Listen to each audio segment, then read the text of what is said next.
दोस्तों नमस्कार। अभी तो युद्ध शुरू हुआ ही नहीं है। एक ऐसा युद्ध जो पहली बार बाजार को लेकर लड़ा जाएगा। एक ऐसा युद्ध जिसमें ज्यादा से ज्यादा कमाने की होड़ होगी। एक ऐसा युद्ध जिसमें नए नए बाजार तलाशे जाएंगे। एक ऐसा युद्ध जिसमें हर उत्पादन करने वाला देश दुनिया के किसी भी बाजार में अपना माल बेचने को तैयार होगा जहां से वो ज्यादा से ज्यादा कमाई कर सके। और दुनिया के गरीब और विकासशील देश उन माल को खरीदने के लिए बहुत रफ्तार के साथ आगे बढ़ेंगे जिससे उनके यहां की जनता खामोश रहे। खामोशी का मतलब है वह उनकी जेब के अनुरूप हो, यानी जहां से सस्ता माल मिलेगा उसे गरीब और विकासशील देश जरूर खरीदेंगे। यहां पर आप इस मुगालते में मत आ जाइएगा कि दरअसल भारत की इकोनॉमी तो जल्द ही दुनिया में तीसरे नंबर की होगी, यानी अमेरिका और जब चीन के बाद भारत की इकोनॉमी होगी जब वह $5 ट्रिलियन की होगी, और उसके बाद तो भारत विकसित होने की दिशा में बढ़ चुका होगा। जी, सोच आप यही रहे होंगे, लेकिन मौजूदा वक्त में भी भारत की इकोनॉमी कोई कम नहीं है। तकरीबन $4 ट्रिलियन की अर्थव्यवस्था के साथ भारत की जीडीपी लगातार रेंगती है। लेकिन इस जीडीपी में आप खुद कहां पर खड़े हैं? और जब व्यापार युद्ध शुरू होगा तो उस वक्त आप कहां पर खड़े होंगे? यह सोचने की जरूरत आज सिर्फ और सिर्फ इसलिए है क्योंकि दुनिया के तमाम ताकतवर आर्थिक तौर पर जो देश हैं वह इस व्यापार युद्ध में कूद चुके हैं। और मुनादी और सीटी जो बजनी है वो 2 अप्रैल से बज जाएगी।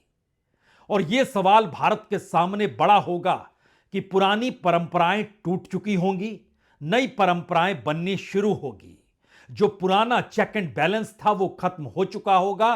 बिल्कुल नए बाजार के साथ नया मुनाफा और नया घाटा, इसकी शुरुआत होगी। इस बिजनेस के दायरे में भारत एक देश के तौर पर जिस भी रूप में खड़ा हो, लेकिन उस देश के एक नागरिक के तौर पर आप कहां पर खड़े हैं आज की तारीख में और आने वाले वक्त को लेकर, यह समझने की जरूरत है। क्योंकि यह दौर सेकेंड वर्ल्ड वार से हटकर है, यह दौर कोल्ड वार से हटकर है। यह दौर तो इस 80 बरस के भीतर, जो सेकेंड वर्ल्ड वार के बाद एक तरफ रूस खड़ा था, दूसरी तरफ अमेरिका खड़ा था, यह दोनों 80 बरस के बाद एक साथ मिलने को तैयार हैं। इस दौर में उन 80 बरस के पहले जिस तरीके से नाटो बनाया गया था और यूरोपियन कंट्रीज और अमेरिका ने मिलकर जो नाटो बनाया था, उस नाटो का मतलब बहुत साफ था, रूस के खिलाफ सभी एक साथ एकजुट हैं। हमला किसी एक पर होगा तो सभी खुद पर हमला मानेंगे और एक साथ खड़े हो जाएंगे। यानी जो भी हथियार होंगे, जो भी न्यूक्लियर एस्पेक्ट में पैसा खर्च करना होगा, सब कुछ मिलकर करेंगे। क्योंकि सामने एक दूसरा ताकतवर देश रूस खड़ा है। लेकिन 80 बरस के इस सफर के बाद की परिस्थितियां अमेरिकी राष्ट्रपति ट्रंप बदल रहे हैं और कह रहे हैं अब वक्त युद्ध का नहीं, बल्कि युद्ध नहीं, व्यापार युद्ध है, जो ट्रेड युद्ध के तौर पर पहचान है जिसकी। और यह लड़ाई रूस के खिलाफ नहीं, चीन के खिलाफ लड़ी जाएगी। वही चीन जो इस दौर में रूस के करीब आ चुका है। और रूस, चीन और अमेरिका, इन 3 देशों से संबंध अगर भारत के जितने प्रगाढ़ हैं, अगर उसको आप माइनस कर दीजिएगा, यानी उससे निकल जाइएगा, तो फिर जान जाइए इस देश की इकोनॉमी एक झटके में डामाडोल होकर लड़खड़ाते लड़खड़ाते नतमस्तक हो जाएगी। क्योंकि रशिया के साथ जो संबंध भारत के आज के नहीं, बरसों बरस के हैं, कह सकते हैं 60 बरस पुराने हैं। चीन के साथ मौजूदा वक्त में जो भारत के संबंध हैं, वो आप कह सकते हैं जितना कच्चा माल भारत के बाजार में चीन से आता है, अगर एक झटके में उसे रोक दिया जाए तो फिर क्या होगा। अमेरिका के साथ संबंध हर तरीके से हैं, व्यापार के साथ भी, और इस दौर में सामरिक और सुरक्षा के दायरे को लेकर भी जो अमेरिकी हित में हो, उसमें भारत साथ खड़ा है। लेकिन खुद अमेरिका एक दौर में वियतनाम को वैसे ही छोड़कर निकल जाता है, अफगानिस्तान को वैसे ही छोड़कर निकल जाता है, यूक्रेन को भी क्या वैसे ही छोड़कर निकल रहा है। और यह परिस्थिति बतलाती है दुनिया के मानचित्र पर कि संबंध बदलेंगे, रिश्ते बदलेंगे, दोस्ती बाजार और व्यापार के आधार पर होगी। और उसमें भारत के सामने बड़ी चुनौती इसलिए होगी क्योंकि भारत की जो आय है प्रति व्यक्ति की, वह दुनिया के इस व्यापार युद्ध में सबसे कम है। जी, सबसे कम है। यानी भारत की $5 ट्रिलियन की इकोनॉमी को मत देखिए, मौजूदा वक्त में $4 ट्रिलियन ही मानिए। और उसके बाद जरा समझने की कोशिश कीजिए इस देश में प्रति व्यक्ति आय कितनी है। आपको जानकर हैरत होनी नहीं चाहिए, भारत तकरीबन $2,500 के प्रति व्यक्ति आय पर टिका हुआ है, वह भी अमेरिकन इंस्टीट्यूट के अध्ययन के बाद और IMF और वर्ल्ड बैंक के कहने के हिसाब से। यानी $2,500 का मतलब बहुत साफ है, एक दिन में लगभग $6.5। और $6.5 का मतलब है तकरीबन प्रतिदिन की आय जो होगी प्रति व्यक्ति की भारत में, वह तकरीबन ₹600, ₹500। इम्पॉसिबल है। इम्पॉसिबल इसलिए है क्योंकि भारत में न्यूनतम मजदूरी भी शायद ₹350 तक पहुंच नहीं पा रही है। मनरेगा के तहत मजदूर आज भी ₹200 से ₹300 के बीच घुमड़ रहा है। इस देश का अनऑर्गेनाइज सेक्टर अगर सभी का आप एवरेज निकालिएगा तो वह भी ₹400 से ₹500 के बीच में प्रतिदिन के लिहाज से आपको घुमड़ता हुआ दिखाई देगा। और तो और इस देश के छोटे और सीमांत किसानों की जो आय है, वह भी प्रतिदिन की जो सामने आएगी, वह भी आपको ₹400 से ₹500 के बीच में ही आपको खुले तौर पर दिखाई देगी। लेकिन यह किसान हरियाणा के होंगे, पंजाब के होंगे, तमिलनाडु के होंगे, ये बिहार, झारखंड या उत्तर प्रदेश के किसान नहीं होंगे। यानी उनकी आय और भी कम है। तो व्यापार युद्ध जब शुरू हो रहा है और चीन ने खुले तौर पर मुनादी कर डाली, हम हर युद्ध के लिए तैयार हैं, इसके मतलब मायने क्या होंगे? क्या यह एक ऐसा युद्ध का ऐलान है जिसके दायरे में इकोनॉमी खुलकर सामने आएगी? यानी कल तक हर कोई यह आकलन करता था किसी युद्ध में कितने हथियार झोंके गए, उस हथियारों के बाजार पर कितना असर पड़ा, उसके शेयर बाजार कितने बढ़ गए, उनका मुनाफा कितना बढ़ गया। लेकिन अब स्थिति थोड़ी हटकर है। अब तो हर प्रोडक्ट को लेकर, हर उत्पाद को लेकर यह बाजार को तय करना है और वह एक युद्ध की परिस्थितियों के साथ उभरनी शुरू हो जाएगी। और शायद इसीलिए आज ट्रंप को यह कहना पड़ा, अमेरिकी राष्ट्रपति ट्रंप, जो लगातार कनाडा, मैक्सिको, चाइना और 2 अप्रैल से समूची दुनिया और उसमें पहला नंबर भारत का, कि हम जैसे को तैसा वाला टैक्स लगाएंगे। लेकिन इन सब से पहले जो तारीख थी, शुरुआती दौर में चाइना पर 10% टैक्स 4 फरवरी को लगाया गया, फिर 4 मार्च को 10% टैक्स और लगाया गया। चाइना ने उसके जवाब में कहा कि चाहे टैरिफ वार हो, ट्रेड वार हो या कोई भी दूसरे तरह की जंग हो, अमेरिका अगर जंग चाहता है तो हम उसको अंजाम तक जंग लड़ने को तैयार हैं। जंग की लड़ाई की शुरुआत तो ताइवान को लेकर चीन ने बहुत पहले से कर दी थी, जब अक्टूबर के महीने में ताइवान की घेराबंदी की थी। उस वक्त अमेरिका में बाइडेन राष्ट्रपति थे, वो इस बात के लिए तैयार नहीं थे कि ताइवान चीन के हिस्से में दे दिया जाए। लेकिन ट्रंप की नीति शायद कुछ और है। ये कुछ और वाली नीति मुनाफा देखती है, ये बाजार और व्यापार देखती है, ये सीधे तौर पर एक कारोबारी की सत्ता है। लेकिन अब इसके समानांतर चल पड़िए, क्योंकि मैक्सिको पर भी 4 फरवरी को 25% टैरिफ लगाने का ऐलान किया गया, कनाडा पर भी किया गया 4 फरवरी को, फिर इसको टाल दिया गया, फिर 4 मार्च को इसे लागू किया गया और लेकिन 6 मार्च की रात को टाल दिया गया, ये कहते हुए कि दरअसल हमारे यहां के जो किसान हैं, हमारे यहां की जो इंडस्ट्रीज है, जो मैक्सिको और कनाडा में है, उन इंडस्ट्रीज को दोबारा से कहां स्थापित करना है और जो माल वहां से निकाला जाएगा उसको लेकर कुछ वक्त चाहिए। तो 1 महीने वह दोबारा से टल गया और बाकायदा ओवल ऑफिस में बैठकर राष्ट्रपति ट्रंप ने हस्ताक्षर करते हुए इस बात का खुले तौर पर जिक्र भी कर दिया। It basically makes it more fair for our car manufacturers during the short-term period before April 2nd. April 2nd is a little bit different. That will be much more significant. But during this interim period between now and April 2nd, this makes it much more favorable for our American car manufacturers. अब America ने अपनी जरूरतों के मद्देनजर 1 महीने इस tariff को जो कनाडा और मैक्सिको पर लगना था टाल दिया।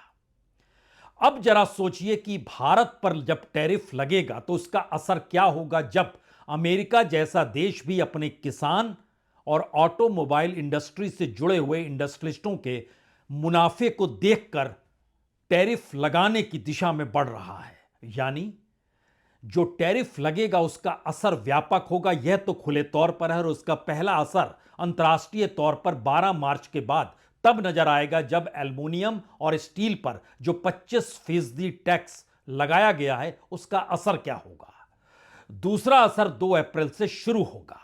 लेकिन इन सब के बीच एक क्षण के लिए दोबारा लौटिए भारत और जरा सोचना शुरू कीजिए कि भारत इस पूरी फहरिस्त में यूरोप के तमाम देश, मैक्सिको, कनाडा, चाइना, सभी देशों की परिस्थिति को एक क्षण के लिए समझिए और प्रति व्यक्ति यानी व्यक्ति दर व्यक्ति पर जो प्रभाव सामान या उत्पाद के कीमत पर जो असर पड़ेगा वो कैसा असर होगा। अमेरिका में $90,000 पर व्यक्ति की आय है, पर कैपिटा इनकम $90,000 है। कनाडा में यह $55,000 से कुछ ज्यादा है। ब्रिटेन में यह लगभग $55,000 है। पूरे यूरोप का अगर एवरेज निकालिएगा तो वह भी $60,000 से कहीं ज्यादा निकलता है।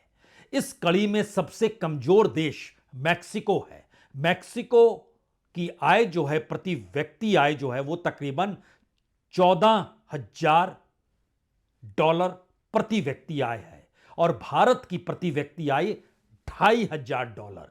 यानी मैक्सिको की आर्थिक परिस्थितियों से ज्यादा नहीं बल्कि 6 गुना ज्यादा कमजोर भारत का नागरिक है अपनी आय को लेकर, प्रति व्यक्ति आय को लेकर। यह जानते समझते हुए कि भारत में पैसा चंद हाथों में सिमटा हुआ है, लेकिन भारत की इकोनॉमी में जो जीएसटी और टैक्स वसूली होती है वो सबसे एक बराबर होती है। उसमें ऐसा नहीं है कि जो रईस है उससे ज्यादा टैक्स लिया जाएगा। और तो और हकीकत यह भी है कि भारत में इनकम टैक्स की जो वसूली है, जो डायरेक्ट टैक्स लिया जाता है, वो कॉरपोरेट टैक्स से ज्यादा होता है। वो कॉरपोरेट जिसकी अपनी पूंजी लगभग 50 से 60% के बीच में इस देश के संसाधनों को घेर लेती है, और जो इनकम टैक्स देने वाला तबका है उसका इस देश के भीतर में लगभग 9 से 11% संसाधन पर ही कब्जा है। यानी यहां का पूरा इनकम टैक्स देने वाला तबका कॉरपोरेट की तुलना में 5 गुना ज्यादा कमजोर है, या कहें वो 5 गुना ज्यादा मजबूत है। लेकिन टैक्स देने में जीएसटी के दायरे में बराबर, डायरेक्ट टैक्स देने के बराबर में कॉरपोरेट कम टैक्स देता है। यानी हमारी इकोनॉमी सीधे तौर पर जब टैरिफ के आसरे असर डालेगी तो उसके रास्ते में रईस और गरीब नहीं आएगा, सब एक समान आएंगे। और टैरिफ का मतलब बहुत साफ है, चीजों का महंगा होना। चीजों का महंगा होना मतलब यह है कि भारत का जो सामान बाहर जा रहा है और उससे जो यहां के रईस कमा रहे हैं या एक्सपोर्ट करने वाले कमा रहे हैं, उसके हिसाब से ही उस प्रोडक्ट को वह भारत के बाजार में बेचते हैं। लेकिन जब बाहर वो माल महंगा हो जाएगा और उस बाजार में वो नहीं बिक पाएगा तो वो माल यहीं रह जाएगा, और उनको अपने मुनाफे को तो बनाना और कमाना है। यानी एक्सपोर्ट से एक झटके में होने वाला लाभ एवरेज 60,000 करोड़ रुपए कम हो जाएगा, और ओवरऑल साल के भीतर में यह 3.5 लाख करोड़ तक जा सकता है। अब इस परिस्थिति के भीतर भारत के भीतर जो प्रोडक्ट को पैदा करते हैं वह प्रोडक्ट कितना कीमती होगा, कैसे होगा, क्योंकि सरकार इस दौर में आगे बढ़ चुकी है और वो कहने लगी है कि हम तो अपने जिम्मे कुछ नहीं लेंगे। इसीलिए उसने प्राइवेटाइजेशन और मोनेटाइजेशन का जिक्र भी किया है।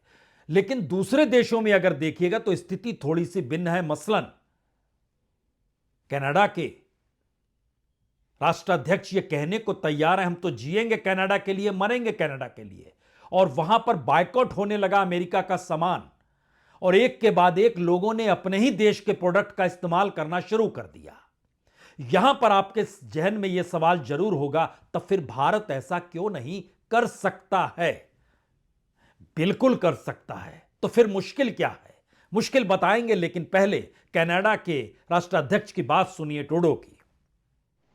I've made sure that every single day in this office, I put Canadians first, that I have people's backs. And that's why I'm here to tell you all that we got you.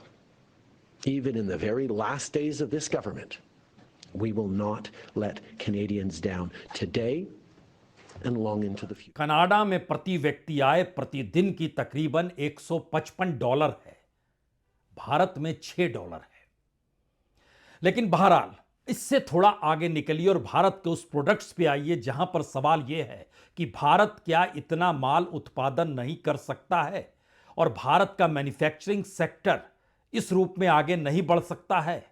तो यहां पर एक क्षण के लिए भारत इस दौर में दुनिया पर कितना निर्भर है, दुनिया की पूंजी पर कितना निर्भर है, दुनिया के प्रोडक्ट पर कितना निर्भर है, और एक झटके में इस टैरिफ वार ने, जिसमें चीन ने खुले तौर पर ऐलान कर दिया कि हम अब युद्ध के लिए तैयार हैं, उसका असर व्यापक तौर पर कैसे किस रूप में पड़ेगा।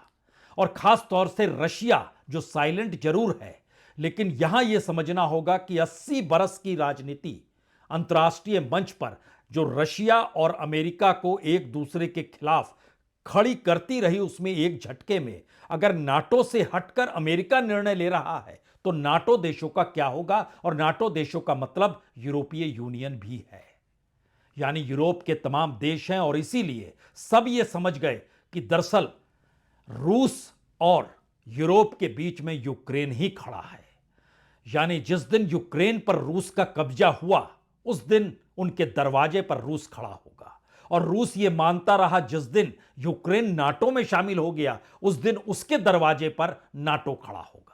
यही वो परिस्थिति है जो युद्ध की दिशा में सबको धकेल कर ले गई। लेकिन अब क्या होगा? अमेरिका पल्ला झाड़ेगा नाटो से? नाटो की उम्र खत्म हुई? नाटो नए सिरे से खुद को मथेगा? जी बिल्कुल। यूरोपीय देशों के सामने यह चुनौती है कि अगर उनके और रूस के बीच सिर्फ यूक्रेन है तो यूक्रेन को मदद करनी चाहिए, अपने तौर पर अपने पांव पर भी अब खड़े होना चाहिए, क्योंकि नाटो देशों में अमेरिका ही सबसे ज्यादा रक्षा बजट के साथ खड़ा होता था। लेकिन अब यूरोपीय यूनियन कह रहा है हम शुरू में ही $162 बिलियन का एक डिफेंस फंड बनाएंगे। इससे पहले भी उसने कई बॉन्ड जारी किए हैं, इस बार भी वो वार बॉन्ड जारी करने वाला है।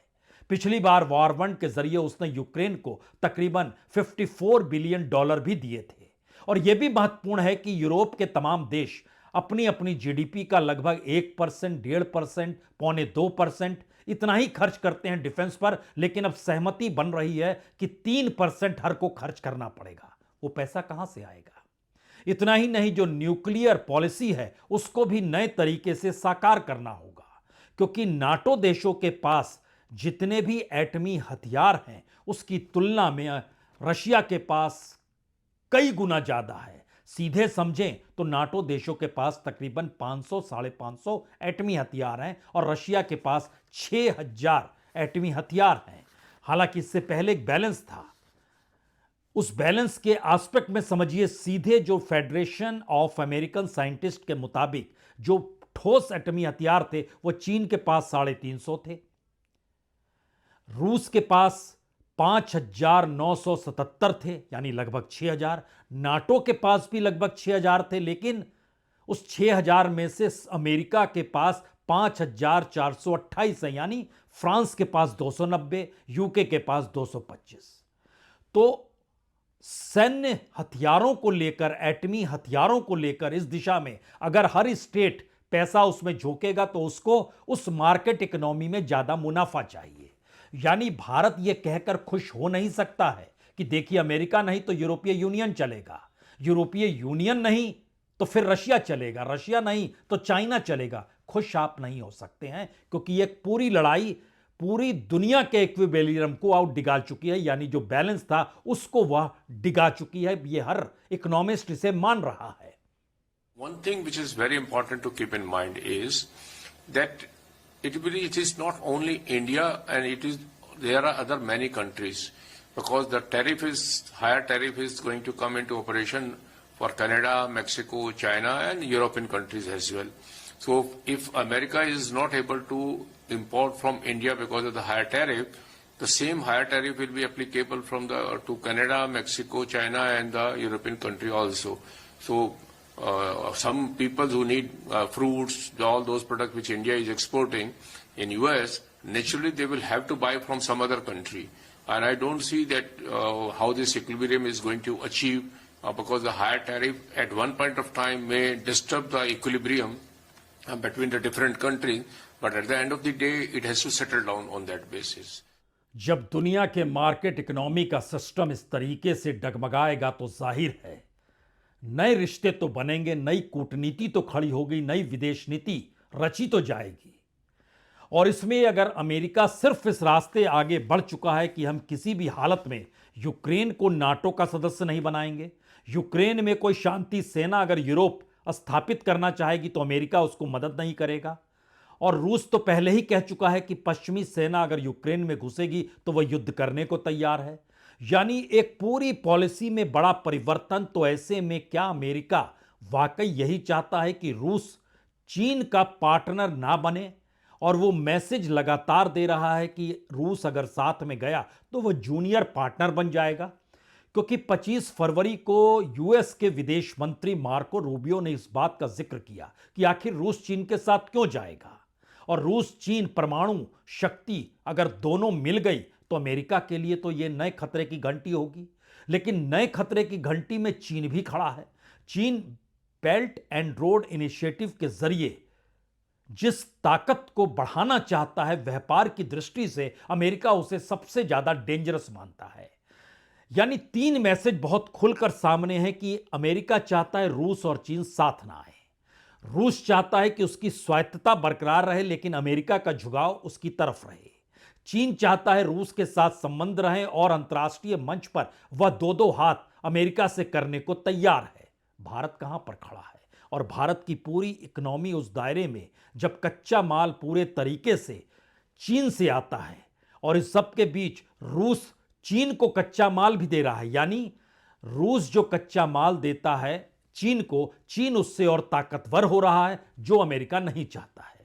चीन का जो कच्चा माल भारत में एक्सपोर्ट होकर आता है, भारत उसके जरिए अपने मेक इन इंडिया को डेवलप करता है।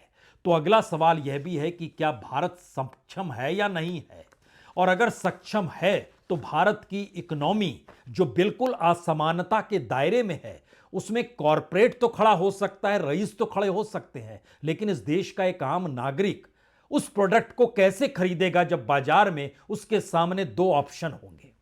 एक माल इस रूप में मौजूद होगा जो कि शायद चीन से आया हुआ होगा, और एक माल होगा जो भारत में उत्पादित होगा।